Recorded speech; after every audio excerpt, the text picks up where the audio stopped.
क्या आप जानते हैं जमीन, समुंदर, पहाड़ सब खुदावंद के हैं, मगर असल सवाल ये है उसके हजूर खड़ा कौन होगा, उसके पाक दरबार में दाखिल कौन होगा।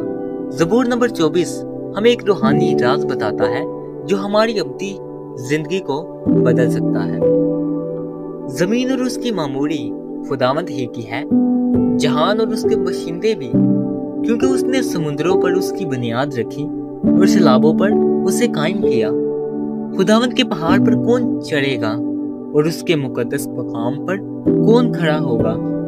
वही जिसके हाथ साफ हैं और जिसका दिल पाक है, जिसने बतालत पर दिल नहीं लगाया और मकर से कसम नहीं खाई, वो खुदावंद की तरफ से बरकत पाएगा। हाँ, अपने निजात देने वाले खुदा की तरफ से सदाकत, यही उसके तालबों की पुश्त है, यही तेरे दीदार के ख्वाह हैं, यानी याकूब। ऐ फाटको अपने सर बुलंद करो, ऐ अब्दी दरवाजों ऊंची हो जाओ, और जलाल का बादशाह दाखिल होगा।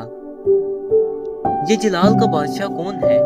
खुदावंद जो कवि और कादिर है, खुदावंद जो जंग में जोरावर है।